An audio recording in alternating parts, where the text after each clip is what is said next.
ভ্রমণ মানেই প্রতিদিনকার রুটিন মাফিক জীবন থেকে একটু আলাদা জীবনশৈলী। ভ্রমণ মানেই অগ্রিম প্ল্যানিং ও অগ্রিম বুকিং। ঘুরে বেড়ানো মানেই অটো, বাস, নৌকা, উড়োজাহাজ, হোটেল, গেস্ট হাউস, আরও কত কিছু। বাঙালির ভ্রমণে ট্রেন খুবই কমন। ট্রেনে করে খবরের কাগজে পড়া ট্রেন স্টেশনে পৌঁছানোই ভ্রমণ। আর সেই কারণেই দুর্গাচক টাউন স্টেশনে পৌঁছে গেছি। এখান থেকে পুরুলিয়ার একটা ট্রেন আছে, যদিও ডাইরেক্ট পুরুলিয়া যায় না, সেটা আসানসোল যায়, হলদিয়া আসানসোল। দুপুরবেলা 1:10-এ এই স্টেশন থেকে ছাড়ে, কিন্তু মাঝে আদ্রাতে স্টপেজ আছে। আর আমরা আদ্রা যেহেতু জয়চণ্ডী পাহাড়ের কাছেই, আমাদের ওখানের রাত্রিবাস ওখানেই আছে আজকে, তো সেই কারণে আদ্রাতেই নেমে যাব। তো ট্রেনের জন্য স্টেশনে চলে এসেছি।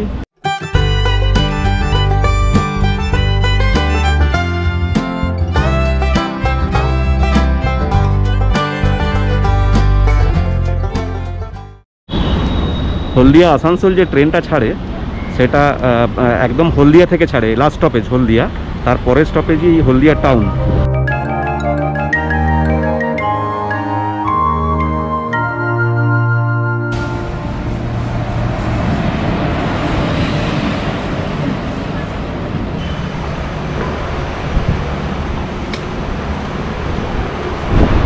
পুরোই ফাঁকা ট্রেন, যদিও আমাদের রিজার্ভেশন করানো আছে, কিন্তু কেউই নেই ট্রেনটার মধ্যে, আমরাই একমাত্র যাত্রী।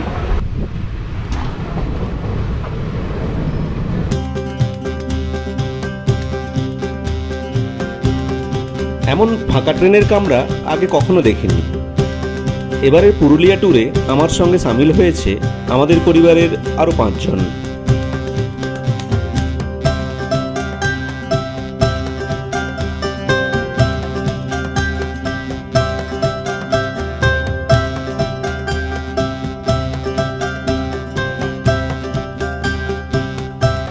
মহিষাদলে এসে ঢুকেছে ট্রেনটা। হলদিয়া থেকে যখন বেরোলাম তখন ভীষণই রোদ ছিল, এখন আবার বৃষ্টি শুরু হয়ে গেছে।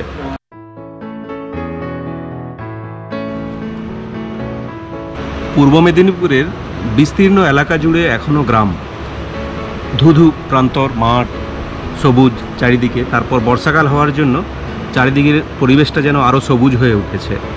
চলতে চলতে ট্রেন এক জায়গায় দাঁড়িয়ে পড়েছে, চারপাশের প্রকৃতির শোভা দেখছি।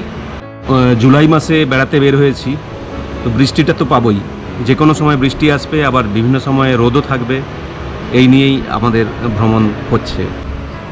সামনে প্রচুর পরিমাণে শালুক ফুলের গাছ, যদিও ফুল ফোটেনি, কিন্তু গাছ, প্রচুর গাছ, শালুক ফুলের গাছ।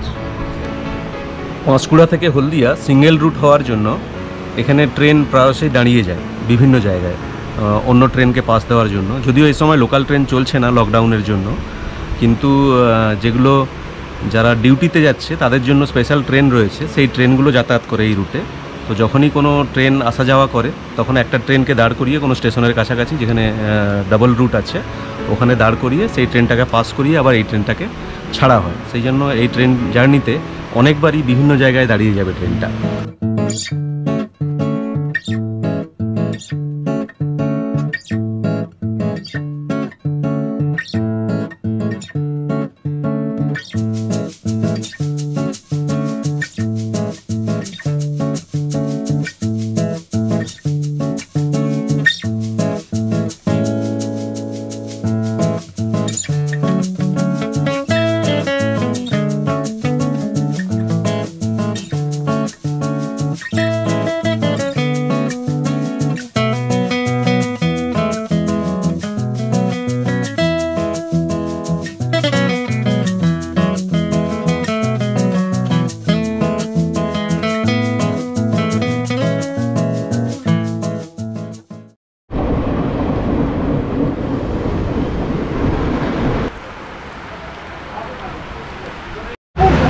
হলদিয়া আসানসোল ট্রেনে দুর্গাচক টাউন ছাড়ার পর পরবর্তী স্টেশন তমলুক, কিন্তু মাঝে আমরা 2-3 জায়গায় দাঁড়িয়েছিল ট্রেনটা, বিভিন্ন কারণে হতে পারে।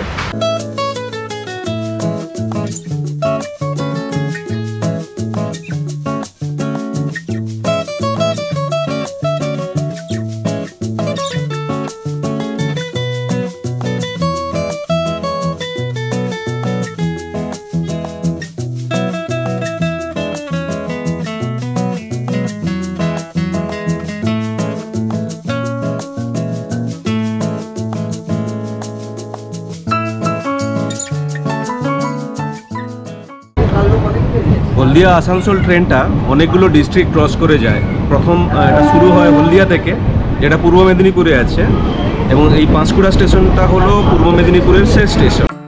এরপর একে একে পেরিয়ে গেলাম অনেকগুলো স্টেশন।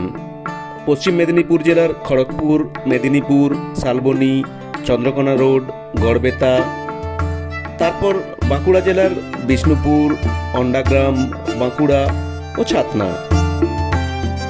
ট্রেন চলার রাস্তার দুধারে শুধু শাল আর সেগুনের জঙ্গল।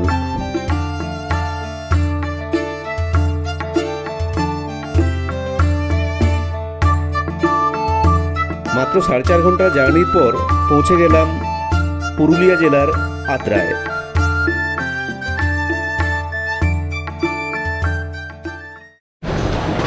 জীবনে প্রথমবার আদ্রা স্টেশনে ঢুকলাম, পুরুলিয়াতে প্রথমবার ঢুকলাম। এর আগে কোনোদিন পুরুলিয়াতে আসা হয়নি, এই প্রথমবার পুরুলিয়াতে এসেছি।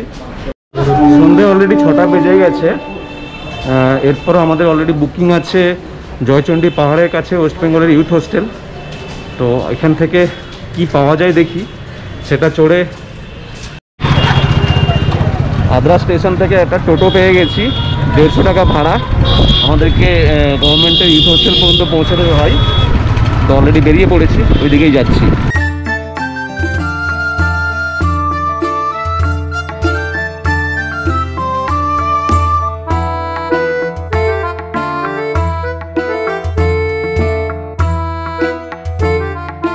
সূর্যাস্ত হয়ে এসেছে, পাশেই জয়চণ্ডী পাহাড়। আমরা যাচ্ছি পশ্চিমবঙ্গ সরকারের যুব আবাসে। তো টোটো আমাদেরকে পৌঁছে দিচ্ছে। টোটোটা উঠতে গিয়ে উঠতে পারছে না, তা সেই কারণে একটু ধাক্কা মেরে উঠিয়ে দিতে হচ্ছে। আর আমাদের সঙ্গে পুটপুট ও আগেই চলে যাচ্ছে রাস্তা দেখিয়ে।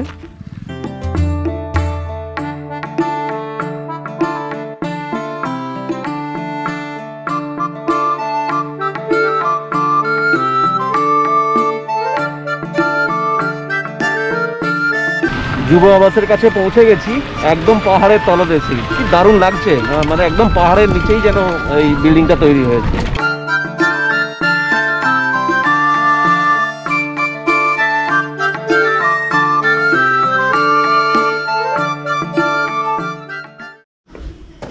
পৌঁছে গেছি ইউথ হোস্টেলে।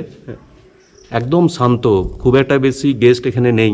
খুব বড় বিল্ডিং, প্রচুর রুম আছে, কিন্তু যেহেতু অফ সিজন খুব একটা লোকজনের সমাগম নেই, প্রায় নেই বললেই চলে। চারিদিক শান্ত।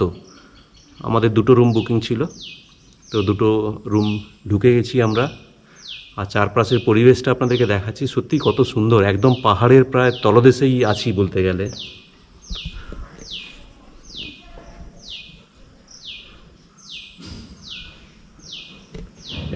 এটা পাহাড়ের মাথা দেখা যাচ্ছে, যেটা জানলাম যে এই পাহাড়টাতে নাকি ওঠা যায় না। আরেকটা পাহাড়ের ওপর একটা মন্দির আছে, সেই মন্দিরটায় ওঠা যায়।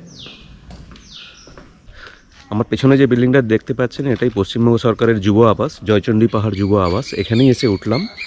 বিকেলবেলা ফ্রেশ হওয়ার পর ঘুরতে বেরিয়েছি এবং চারপাশটা ঘুরে দেখছি। একদম জয়চণ্ডী পাহাড়ের একদম পাদদেশেই এই যুব আবাসটি রয়েছে। খুব সুন্দর একটা পরিবেশ, চারিদিকে সবুজে সবুজে ভরা। সামনে একটা মন্দির রয়েছে, যে মন্দিরটা একবার আমরা ঘুরে দেখে নেব।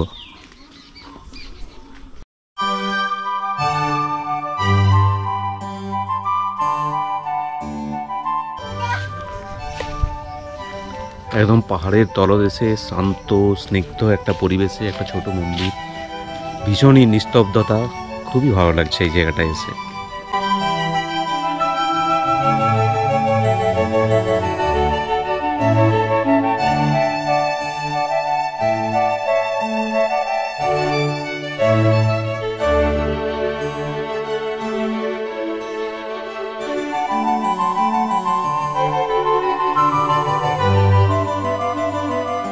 উত্তরাখণ্ডের পাহাড়ি পরিবেশে বেশ কিছু এরকম ছোট ছোট মন্দির আছে।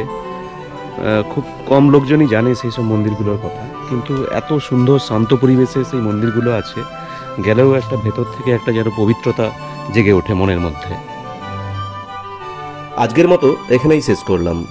আগামী অর্থাৎ পুরুলিয়া ভ্রমণের দ্বিতীয় পর্বে রয়েছে জয়চণ্ডী পাহাড়ে ওঠা, গড়পঞ্চকোট ভ্রমণ এবং ঝাড়খণ্ডের পাঞ্চেত বাঁধ ভ্রমণের ভিডিও।